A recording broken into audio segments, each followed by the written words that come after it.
Les démêlés au Front populaire ivoirien ont atteint le point de non-retour 39 ans après avoir cofondé le parti. L'ancien président Laurent Gbagbo est exclu du FPI après avoir annoncé la création d'un nouveau parti politique pour, dit-il, éviter une bataille juridique avec son ancien premier ministre Pascal Affi N'Guessan. FPI, quelles orientations après Laurent Gbagbo? C'est notre sujet du jour et l'invité de la rédaction, c'est M. Pascal Affi N'Guessan, le président du Front populaire ivoirien. Il est par ailleurs député de la Nation et président du conseil régional du Morono. Bienvenue, M. Affi N'Guessan. Bonjour. Pourquoi, après tant d'années de dissidence, vous n'êtes pas arrivé à communiquer alors que le slogan de votre parti, c'est « Asseyons-nous et discutons ». C'est un paradoxe. Mais nous avons toujours prôné la discussion. Si la rupture a été enregistrée, c'est du fait de M. Laurent Gbagbo qui a estimé qu'il avait besoin de quitter le FPI pour engager une nouvelle aventure sans nous. Donc ce n'est pas de notre faute. Pendant 7 ans, j'ai tout tenté pour ramener l'unité au sein du parti. Bon, donc, mais comme on le dit, à quelque chose de malheur, bon, ça nous permet aussi de clarifier les choses. D'accord, mais vous êtes le président du parti depuis 2000. Alors, est-ce qu'à 2001, est-ce qu'à un moment donné, vous ne vous êtes pas posé cette question et si je faisais tabula rasa de tout ça pour l'intérêt du parti?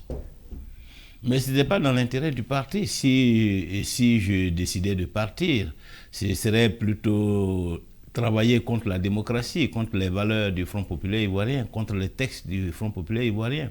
Parce que le Front populaire ivoirien est un parti démocratique. Son ambition, c'est de faire en sorte que la Côte d'Ivoire soit un État démocratique. Or, ce que nous propose M. Laurent Gbagbo, c'est l'autocratie, c'est le pouvoir personnel, le culte de la personnalité, et tout cela est aux antipodes des valeurs fondatrices du Front populaire ivoirien et de l'avenir de la Côte d'Ivoire. Donc c'est pourquoi nous ne pouvions pas le laisser faire, c'est pourquoi nous ne pouvions pas lui donner le parti comme un bien privé pour qu'il en fasse ce qu'il veut. Et donc, la divergence avec lui se situe à ce niveau. Cette dérive autocratique, nous ne pouvions pas l'accepter, nous ne pouvions pas la cautionner. Et donc, il a préféré aller bâtir un nouveau parti où il pourra régner en maître absolu. Mais je crois que c'est son droit. C'est aussi notre droit de poursuivre notre marche, de faire en sorte que les valeurs que nous portons puisse rayonner sur l'ensemble de la Côte d'Ivoire et que la Côte d'Ivoire rejoigne, je dirais, le camp des pays démocratiques. Alors, un parti politique, ça existe pour la conquête du pouvoir. Est-ce que vous pensez que sans le label Laurent Gbagbo, vous pourrez un jour arriver aux affaires? Concrètement. Il n'y a pas un label Laurent Gbagbo, il y a un label FPI. C'est le FPI qui a fabriqué Laurent Gbagbo. Si Laurent Gbagbo n'avait pas besoin d'un parti politique pour la conquête du pouvoir, il ne l'aurait pas créé. S'il l'a créé, c'est parce que c'est le Front populaire ivoirien, le parti qui peut être, je dirais, l'échelle, qui peut être l'armature pour la conquête du pouvoir. Mais il représente quelque part un poids, l'histoire a démontré. Pendant 10 ans, on a vu qu'il y avait l'entité Gbagbo et FPI. Ça, vous devez au moins le reconnaître. Non, c'est le FPI qui a fait Gbagbo. C'est parce que nous tous, quand je dis le FPI, c'est-à-dire les militants, ce sont eux qui l'ont porté, ce sont eux qui l'ont encensé, ce sont eux qui ont fait sa promotion en Côte d'Ivoire comme à l'étranger. Sans ces militants, seuls ils n'auraient rien pu faire. Donc ce sont ces mêmes militants aujourd'hui qui veulent poursuivre la lutte. Donc il ne faut pas que les hommes politiques finissent par croire qu'ils sont la cause de la lutte, qu'ils sont l'objet de la lutte, qu'ils sont incontournables, que ce sont eux qui font la lutte. Non. Ils sont au service d'une lutte, ils sont un instrument d'une lutte, d'un parti politique. Est-ce que vous craignez une hémorragie au sein de votre parti politique?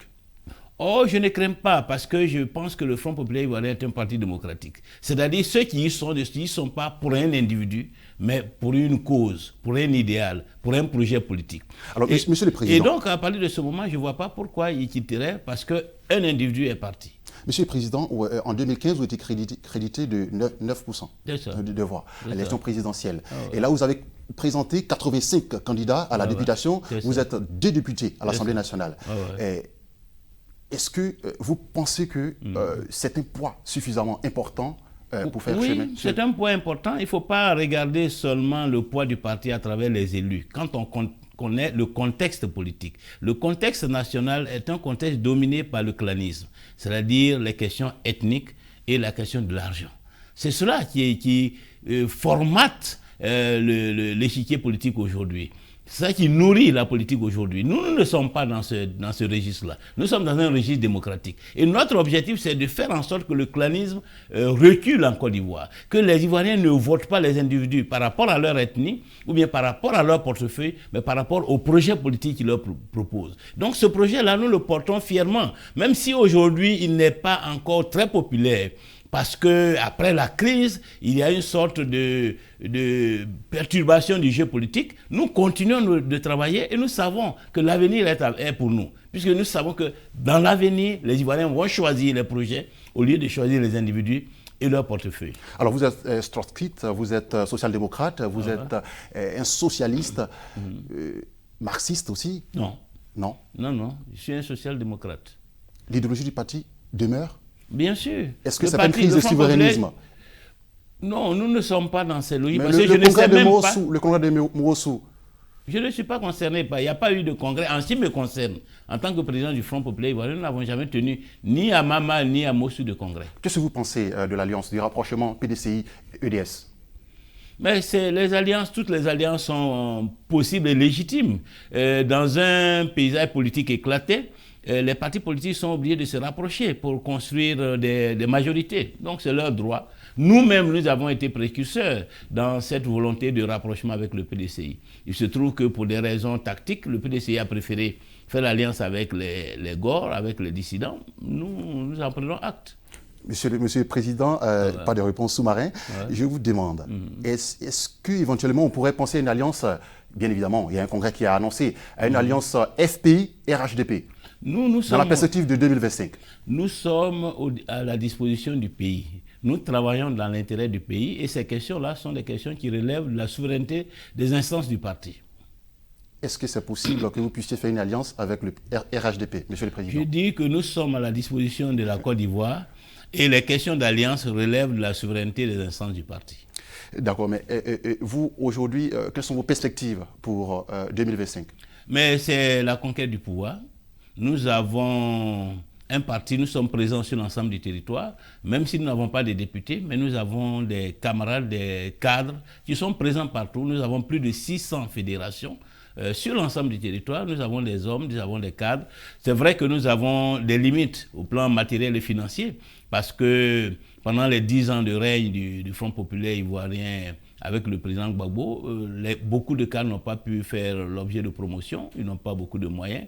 Nous sommes comme en train de reprendre tout à zéro, mais nous avons bon espoir parce que nous avons un bon projet, parce que personnellement, en tant que président du Front populaire ivoirien pendant ces 10 ans, je me suis positionné de manière à incarner ce que les Ivoiriens attendent d'un leader politique, c'est-à-dire en faveur de la paix, de la réconciliation, de la démocratie et du progrès social. Et je pense que sur le chiquier, nous avons un bon positionnement. Donc ce sont ces atouts-là que nous allons faire valoir et avec cela, nous espérons pouvoir conquérir l'État en 2025. Ces atouts que vous voulez faire valoir, mais quelles sont vos priorités actuellement? Actuellement, c'est la reconstruction du parti.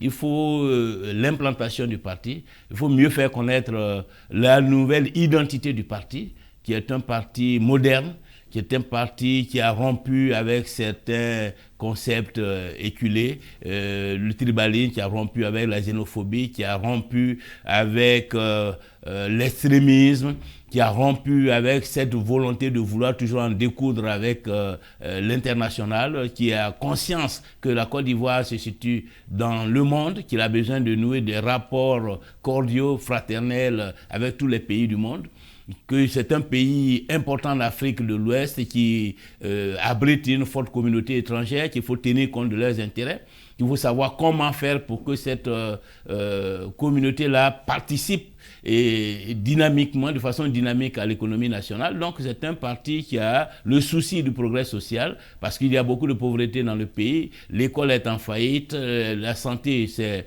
un mouroir. Il faut donc travailler en ce que le capital humain soit à mesure de porter le projet politique de la Côte d'Ivoire. Donc nous avons une économie à transformer. Parce que nous ne pouvons pas rester une économie agricole. Un pays moderne, c'est un pays industrialisé où les services sont développés, où les technologies de la communication sont utilisées massivement, aussi bien dans l'administration que dans le secteur privé. Donc nous avons un projet politique et c'est tout cela qu'il faut promouvoir au niveau national. C'est tout cela qu'il faut faire connaître aux Ivoiriens. C'est un discours de campagne présidentielle. M. Pascal Affi N'Guessan, est-ce que vous serez candidat en 2025? Mais en 30 secondes. J'ai été candidat, j'ambitionne de l'être et tout dépendra donc de la décision des instances du parti. Merci à vous, M. Pascal Affi N'Guessan. Merci d'avoir répondu à notre invitation.